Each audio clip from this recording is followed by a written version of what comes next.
Povodom Svjetskog dana borbe protiv dopinga na Pironu je danas održano predavanje upravo o štetnom uticaju dopinga u sportu. Predavanje je održao gospodin Sead Mulić, koji je naš današnji gost. Dobar dan i dobrodošli. Dobar dan i hvala na pozivu i pozdravio bi sve gledalce vaše web televizije i zahvalio se još jednom na pozivu.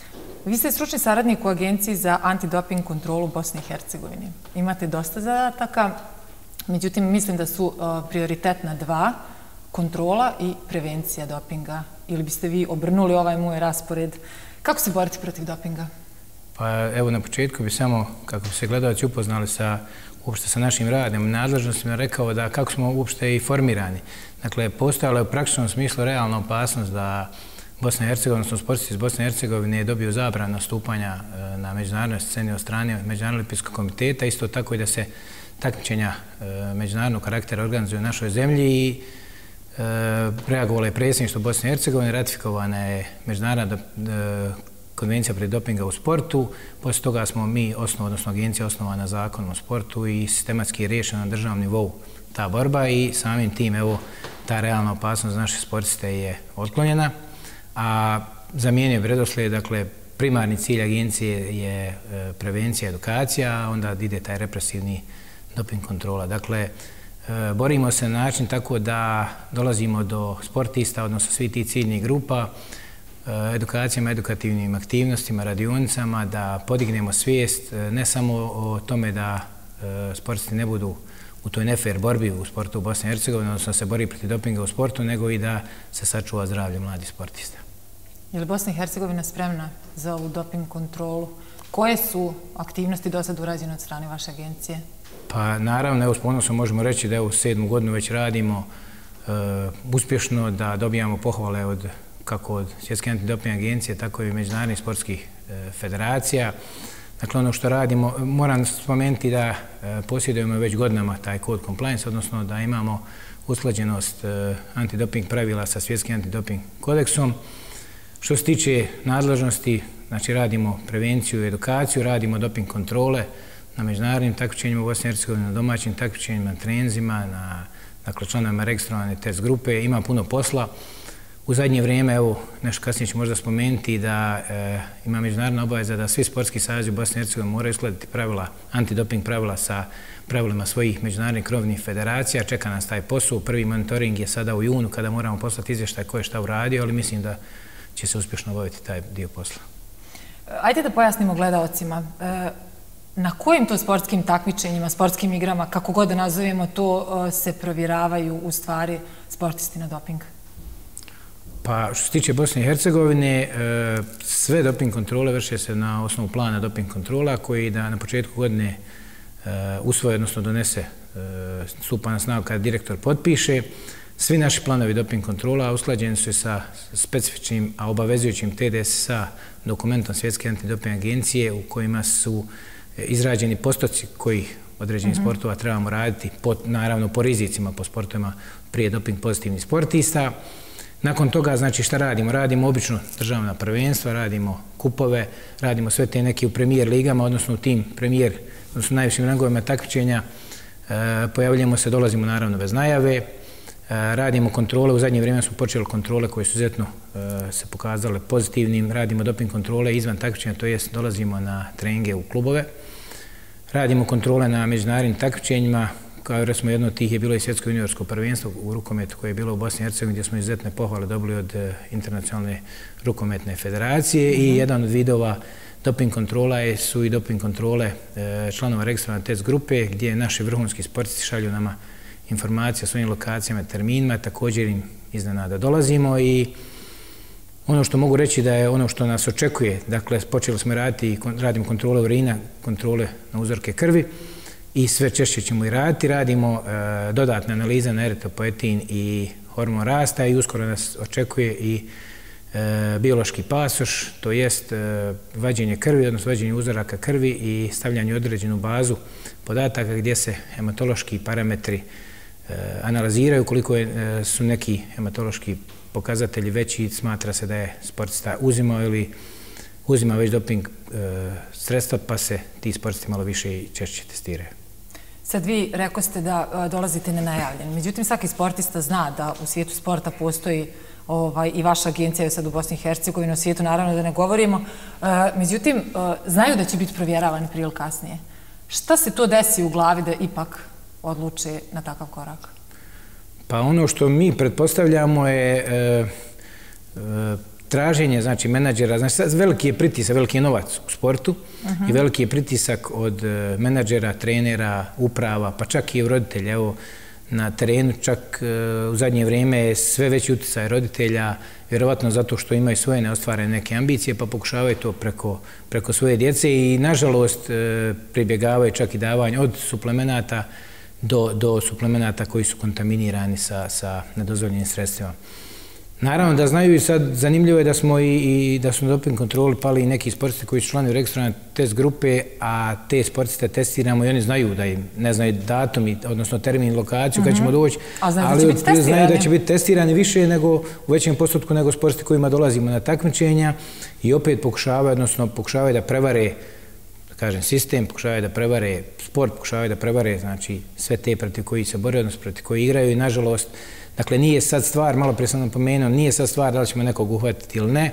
To je jedna od nadležnosti, znači da sport bude čist u Bosni i Hercegovini, ali puno nam je važnije da svijest kod mladih ljudi bude na tom nivou, pa eto i roditelje, svi koji su u njihovoj okolini, da se sačuva zdravlje mladih sportista. Da, evo, spominjali ste neka od imena sportista Bosne i Hercegovine. Dajte nam neka, kako ste vi rekli malo prije na predavanju, oni koji su varali? Pa da, ne mogu reći baš da su svi sportisti varali, ima sportista koji su, da kažem, slučajno, odnosno iz nemara unijeli određenu zabranjenu supstancu u svoj organizam. Naravno da i to ne oslobađa. Sportista je, pa da kažem, jedini možda i najviše odgovoran za ono što unese u svoj organizam. Znači, od sportista, evo mu mogu navesti neka imena tu. Dakle, ono što je zanimljivo, do 1.1.2015. kazne su bile manje, sada je to mnogo rigoroznije. Novi svjetski antidoping kodeks i član 10 je donio neke nove kazne. U zadnje vrijeme imali smo kaznu za Pavla Škrbu i Adnana Vilu iz bodybuildinga, natural bodybuildinga, koji su dobili 4 godine. Imali smo Ahmeda Kastratija iz kickboksa 4 godine, Dinu Hodžića 4 godine. Znači, imali smo američkog košarkaša koji je igrao za košarkaš Lugi Ukea, koji je dobio 2 godine. Dakle, obično su kazne do 1.1.2015. bile 2 godine, što je visoka kazna, a u zadnje vrijeme imamo kazne od 4 godine, što je, evo, realno gledano, samim tim i kraj karijere. Vjerojatno poslije 4 godine teško da se neko može vratiti. Da, dajte nam neka od tih nedozvoljenih sredstava. Šta, odnosno, ajmo možda interesantnije gledalcima, šta se najčešće koristi od tih nedozvoljenih sredstava kod sportista? Vjerujem da je to sad opet različito od sporta do sporta, ali ima nekih koji prednjače.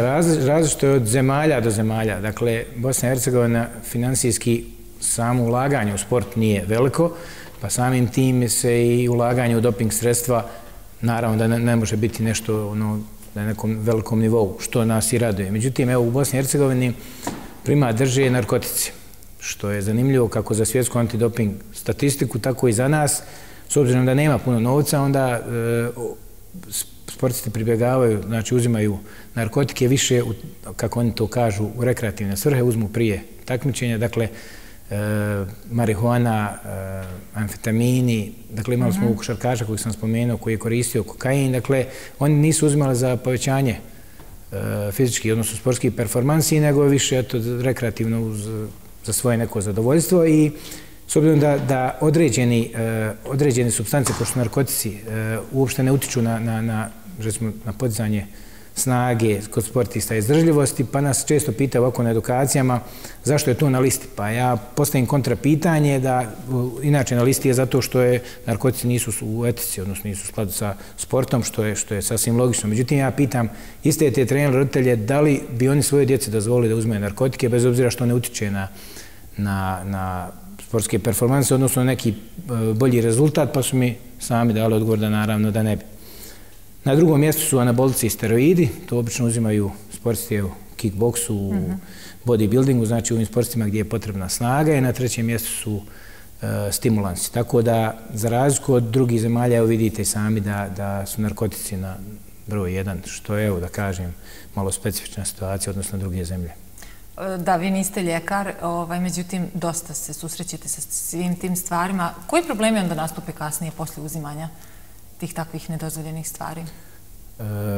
Što se tiče problema, znači prvi problem koji nastaje je da je nečija karijera, odnosno sudbina, skoro pa zapečaćena. Dakle, ako dobijete kaznu od 2 ili 4 godine, ako se i uspijete vratiti, teško da ćete se uspjeti vratiti na neki taj vrhunski nivo i inače svi vas zaborave i nemate pravo ni trenirati, to nisam spomenuo, dakle, sportista koji je kažnjen nema pravo trenirati, niti se baviti čak ni drugim sportom, nastupati na bilo kojem drugom takmičenju, dakle, ne samo u svom sportu, nema pravo trenirati sa ekipom, što je odmah veliki minus za nekog sportistu, nema pravo, znači, da održava taj takmičarski duh, samim tim je u negativnom položaju, dakle, tu je i porodica, tu je taj društveni status sportiste, dakle, oduzmemo se nagrade, evo sad zadnji sportisti, što je slučaj sa ostalima, dakle, ovom kickbokseru su oduzeti te medalje sa tog zadnjeg prvenstva, dakle, ulazite u problem sa zdravljem, evo, svjedoci smo da, mada to, vjerojatno, ni farmaceutska industrija, ni ta medicina neće reći da je to slučaj, međutim, dosta slučajeva, evo, i koji završe i smrtnim, dosta slučajeva gdje, evo, i u svijetu, gdje se biciklista ili neki vrhunski sportista nađe samo da, evo, nađe ga u sobi da sa infarktom ili bilo kojem iznenadnom smrti, što je za sportiste malo je čudno, s obzirom da prolaze sve te ljekarske preglede, a baš da je toliki broj da se ne otkrije bolest na vrijeme, a u stvari evo ono što mi mislimo da je puno toga povezano sa uzimanjem nedozvoljenih sredstava. E sad, opet se vraćamo na ono staro, dakle, kad sportista uzima bilo koji, na vrhunskom nivou, na nekom nižem nivou, kad uzima, bitno mu je da dođe do medalje. Kad završi karijeru, on bi sve te medalje, sve uspjehe, sve novac dao da mu se zdravlje vrati, ali tad je već kasno. Da, upravo su to neki od problema. Malo spomenuli ste smrtnost, ima li toga u Bosni i Hercegovini, a da je vezano za doping? Pa ono što, bilo je par smrtnih slučaja, bilo je u rukometu, bilo je u fudbalu, to baš u mlađim kategorijama, ali nije povezano sa dopingom. Dakle, ali vrlo lako se može povezati sa dopingom s obzirom ako se prođe, ako su kvalitetni ljekarski pregledi, što mislim da u Bosni i Hercegovini jesi, da postoji mogućnost da postoji ta neka povezanost. Naravno, nije dokazano, ali evo, to je neko moje lično mišljenje da postoji možda neka veza kod nekih slučajeva gdje su mladi sportisti, evo da kažem, završili tako, a da nije im bolest, odnosno neki problemi sa srcem ranije otkriveni. Spominjali ste vi evo i sad, a i na predavanju često radite edukacije i danas ste rekli da smo, evo mi na Univerzitetu Aperum, prvi put u stvari privatni univerzitet na kom ste došli da podijelite svoje iskustva i opet da nešto pokažete mladim ljudima, danas je ovdje bilo i sportista. Obično ste to radili na državnim univerzitetima i fakultetima. Koliko u stvari može biti uloga univerziteta u Bosni i Hercegovini u čitavoj ovoj priči? Pa uloga univerziteta je, baš kao i s Olimpijskim komitetom ili sa sportskim savjezima, klubovima, bilo kojim institucijama koji mogu uticati na mlade ljude, je da je samim tim, evo, današnja edukacija, moram spomenuti vašim gledalcima da je izuzetna čast nama u agenciji što smo danas prisutni kod vas. Prvi put smo na privatnom fakultetu, univerzitetu i fakultetu sportskih nauka. Dakle, danas je i dan Play True Day, odnosno dan čistog sporta ili svjetski dan borbe protiv dopinga u sportu i izuzetno nam je čast što smo danas baš na ovaj način razne zemlje, odnosno razne doping agencije slave, odnosno obilježavaju taj dan na ovakav način, idu na sportska takmičenja. Mi smo odlučili zajedno sa dekanom sportskih nauka da obilježimo tako što ćemo držati predavanje. Predavanje je bilo izuzetno posjećeno. Šta je bit? Bit je da se taj značaj borbe protiv dopinga u sportu da se stalno o tome priča i naravno da se podigne svijest na jedan veći nivo da je opasnost uzimanja nedozvoljenih sredstava pa i suplemenata koji su kontaminirani po zdravlje mladih ljudi izuzetno bitno. Znači, stalno treba govoriti i imamo potpisane sporazume o saradnji sa fakultetima sporta na državnom nivou. Isto tako, evo, danas smo razgovarali da će uskoro biti priličena i potpisivanje saradnje sa vašim fakultetom, odnosno univerzitetom. Vi ste imali, odnosno imate saradnju sa svjetskom agencijom, odnosno svjetskom antidoping agencijom. Imate li uskoro nekakve aktivnosti ponovo vezano sa njima ili generalno aktivnosti vaše? Šta imate u planu u narednom periodu? Pa što se tiče svjetske antidoping agencije, spomenuo sam da imamo taj code compliance. Izuzetno smo ponosni jer puno posla treba, odnosno puno toga treba da se odradi što se od nas traži, od posla ne bježimo, dakle i u edukativnom smislu i u pravnom smislu i u smislu, znači doping kontrola, tu smo da odgovorimo svim zahtjevima. Ono što, evo da kažem, se možemo pohvaliti je da je za naš profesionalni rad i ovo sve što smo do sad radili, Svjetska antidoping agencija je prepoznala i dala nam je na povjerenje da u 2015. godini organizujemo sastanak na jednom visokom nivou Svjetske antidoping agencije. Da kažem, pokrovitelj nam je bilo i predsjedništvo Bosne i Hercegovine, Ministarstvo civilnih poslova je također učestvovalo, tako da smo, evo, što se tiče Svjetske antidoping agencije na jednom visokom nivou. Što se tiče daljnjeg našeg posla, tu je standardno, znači edukacija, prevencija. Možda nisam spomenuo da smo u dosadašnjem, znači od formiranja do danas, obučili preko 10.000 osoba, znači što sportista, što pomoćnog osoblja, sportista, učenika osnovnih i srednjih škola, nevladnih organizacija, uposlenika sportskih saveza, dakle prisutni smo svugdje. Doping kontrole idu u urin, krv, standardno, i ono što nas očekuje, a što smatramo izuzetno bitnim, je da svi sportski savezi u Bosni i Hercegovini moraju uskladiti svoja pravila sa pravilima krovnih međunarodnih federacija do juna. U junu je monitoring kada trebamo slati te izvještaje i evo očekujemo da to sve bude na jednom dobrom nivou. I evo za kraj samo, dosta smo govorili o dopingu nad sportistima, međutim imamo recimo, imamo konjičke sportove gdje se u stvari dopinguju životinje. Imate li neka iskustva u tome? Pa ovako, 2010. i 2011. godine radili smo, znači vršili smo doping kontrolu u konjičkom sportu.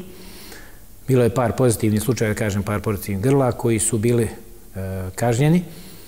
Međutim, mi možemo raditi isključivo sa onim sportskim savezima, pa tako isto i sa konjičkim, koji su registrovani na državnom nivou, odnosno registrovani na osnovu zakona o sportu i koji su prošli proceduru u Ministarstvu pravde Bosne i Hercegovine.